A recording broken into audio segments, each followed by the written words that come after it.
Hi guys, मी वनिता. तर पुन्हा एकदा माझ्या नवीन रेसिपीमध्ये तुमचं अगदी मनापासून स्वागत आहे. तर मी आज घेऊन आले एकदम चटपटीत रेसिपी. तर चला, आता तुम्हाला मी जास्त काय तुम्हाला सांगत नाही, तुम्हाला डायरेक्ट रेसिपी दाखवते. चला आता वेळ न घालता आपण रेसिपीला स्टार्ट करूया. तर गाईज, आता तुम्हाला मी मगाशी बोलले की चटपटीत रेसिपी बनवणार आहे. तर ती रेसिपी आहे चणा डाळ मसाला. आता कसं आपण एकदा कधीतरी असं चटपटीत खावं वाटतं माणसाला, तर घरातलं जेवण म्हणजे जेवण पण कधी कधी कंटाळतं, म्हणून आपण दुकानातून काहीतरी चिप्स म्हणा वगैरे असं काही घेऊन येतो. तर म्हटलं आज तशीच काहीतरी रेसिपी तुमची आणावी, म्हणून मी आज म्हटलं बनवतेच शेअर करावी असं. तर बघा, आता मी ही चण्याची डाळ मी रात्रभर भिजत टाकली होती पाण्यामध्ये, आणि तिचं पाणी काढून फॅनखाली पूर्ण म्हणजे सुकून घेतलं. मला जसं असेल बघा, मला दाखवते. तुटते ती चांगली भिजली ती. तर जर तुम्हाला जर समजा रात्री तुम्ही विसरला असेल, तुम्हाला जर सकाळी खायची असेल चणा डाळ मसाला, तुम्ही सकाळी कम से कम 4 ते 5 तास तुम्ही भिजत टाकू शकता. तर मला बनवायची होती म्हणून मी रात्रीच टाकली होती भिजत. त्यामुळे चांगली ती फॅनखाली चांगली सुकून एकदम कोरडी करून घेतली कपड्याने. असं पाणी अजिबात नाही, म्हणजे अजिबात पाणी ठेवायचं नाही. तर आता हे चणा डाळ मसाला म्हणजे चटपटीत आहेच आहे, त्याचबरोबर असं म्हणजे मस्त खायला असं कधी मन वाटलं तर असं छान रेसिपी आहे ती. तर म्हटलं तुमच्यासोबत शेअर करावी म्हणून म्हटलं ती बनवावी. आता आपण वेळ न घालत आपण रेसिपी बनवूया, आणि याला जास्त काही लागत नाही आहे. हे बघा, फक्त चणा डाळ घेतली आहे मी. तर पुढे तुम्हाला दाखवते अजून पुढे. आता मी तर कढईत तेल टाकलेलं आहे आणि गॅसमध्ये तर गॅस पेटवलं आहे मी, आणि याला जास्त वेळही लागत नाही आहे. झटपट होणारी रेसिपी आहे, जास्त काही लागत नाही. डाळ तर आपल्या घरामध्ये असतेच. काय चणा डाळ ना एकदम बारीक असते, आणि अशी चणा डाळ मसाल्याला अशी डाळ मोठी असली चांगली म्हणजे छान होते, आणि चांगली भिजलेली पण आहे ती. आणि चणा डाळ मसाला बनवायला तर अशीच भिजायला पाहिजे. तर आपण तेल तापत आहे, मस्तपैकी त्याला फ्राय करून घेऊ. म्हणजे आता ह्या रेसिपीचा याच्यामध्ये स्नॅक रेसिपीमध्ये म्हणजे आपण बोलू शकतो. एवढं बाहेर तुम्हाला जर खावं असं वाटलं, एवढं बाहेर जाऊन दुकानातून घेऊन यायचं त्यापेक्षा बेस्ट आहे ना की आपण घरी बनवून खाऊ शकतो. मी अगोदर एक चिप्सची पण रेसिपी तुमच्यासोबत शेअर केलेली आहे. त्याला पण खूप जणांनी रिस्पॉन्स चांगला दिला आहे, त्याबद्दल सगळ्यांचं मनापासून आभार.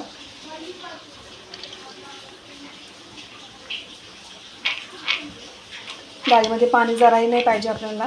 मी पहिले पाण्यातून काढून चाळणीमध्ये असं साईडला पाणी काढून मग कपड्यावर मी ठेवली होती. आपलं तेल तापलं की नाही बघू आपण, चेक करू. थोडी डाळ टाकून तापतंय अजून.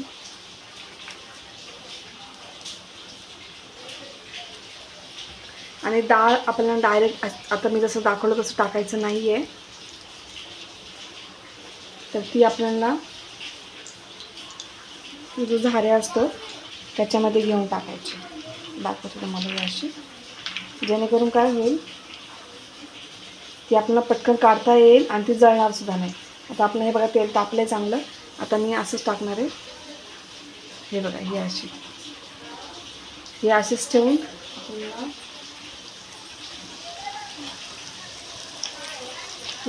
आपल्याला चमच्याने असं हलवत राहायचं. ती चांगली फुलली पाहिजे, चांगली फ्राय झाली पाहिजे.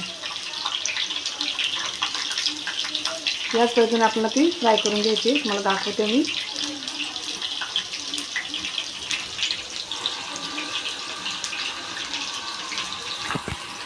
तर गायचं बघा, आपली डाळ चांगली भाजली गेली आहे, कलर चेंज झाला आहे. आता आपण ही एका वाटीमध्ये काढून घेऊ. आता परत आपण त्याचप्रमाणे टाकून घेऊ याच्यामध्ये.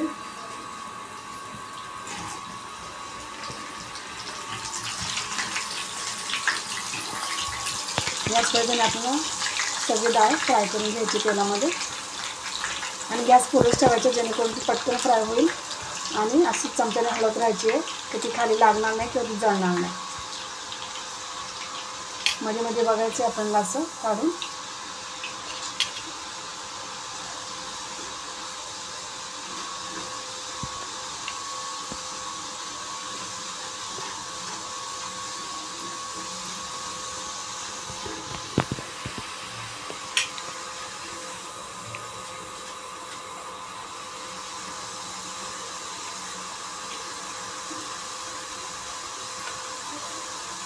काय काय जण डायरेक्ट डाळ तेलात सोडून देतात आणि मग करतात.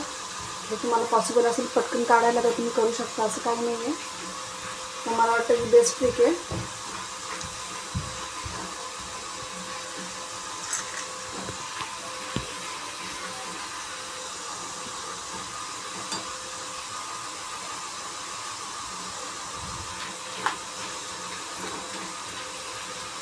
कलर आपोआपच चेंज होतो, लगेच समजतं.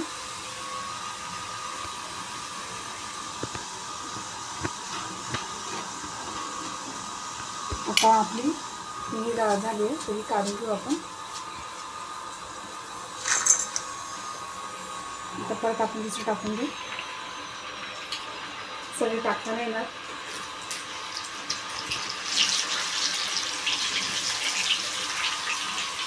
जास्त टाकले का मग ती गळीसाठी नाही होत. तर आपण तर बाकीचे पण अशीच फ्राय करून घेऊ.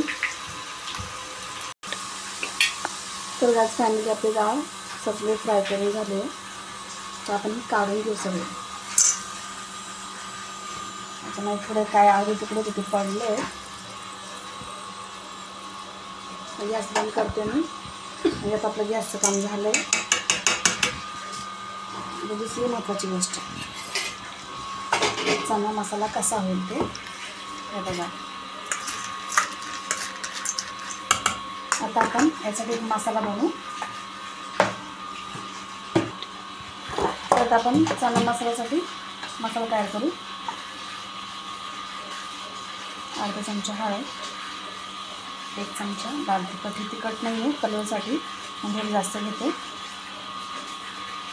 बस एवढंच. तुम्हाला जर याच्यामध्ये चाट मसालामध्ये एकदम चटपटी होण्यासाठी टाकायचा असेल टाकू शकता, किंवा मॅगी मसाला किंवा धना पावडर टाकायचं टाकू शकता. मी एवढं देऊनच ॲड करणार, फक्त हळद आणि लाल तिखट आणि चवीपुरतं मीठ.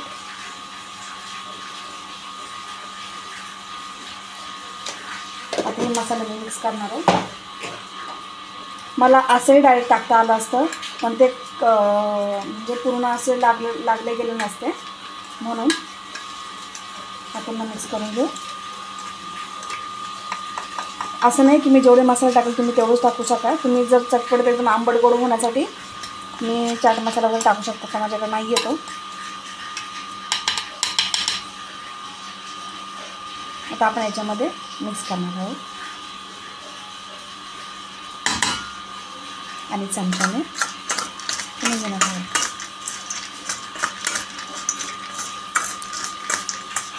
तर बघा फायनली आपली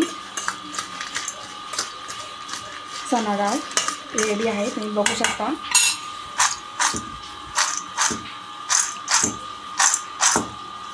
वाटते की नाही चणा डाळ एकदम सगळं बाजारातून आणल्यासारखी. काहीच वेळ असं काय करायला जास्त टाईमही लागत नाही आहे आणि झटपट होते. तुम्ही आरामात घरी बनवू शकता. तर मला असं वाटतं की दुकानातून आणण्यापेक्षा तुम्ही घरी बनवा, बेस्ट आहे. तुम्हाला सगळं म्हणजे काय काय जास्त काय लागत नाही त्याला. फक्त मसाला तुमच्या मनात मी ॲड करू शकता. मी फक्त लाल तिखट आणि हळद एवढंच वापरलं आणि मीठ. तर कशी वाटते मला ही माझी रेसिपी कमेंट करून सांगा ना. आवडल्यास लाईक नक्की करा. मला माझी ही चणा मसाला रेसिपी कशी वाटली कमेंट करून सांगा. आणि तुम्हाला आवडलीच असेल नक्की, कारण की एकदम म्हणजे असं वाटलंच नाही की ती मी घरी बनवली. एकदम बाहेरून आणल्यासारखी वाटली की नाही तुम्हाला. एकदम सेम तशीच होते आणि टेस्ट पण तशीच असते एकदम, म्हणजे काहीच फरक नाही. त्यामुळे बाहेरून आणून खाण्यापेक्षा तुम्ही घरच्या घरी बनवा आणि झटपट होणारे आहे. तर मी तुम्हाला नेहमी सांगते माझी रेसिपी फक्त बघू नका, ट्रायसुद्धा करा. आणि आवडल्यास लाईक करा, शेअर करा आणि माझ्या चॅनलला सबस्क्राईब करायला विसरू नका. तर भेटूया पुढच्या रेसिपीमध्ये. Bye bye.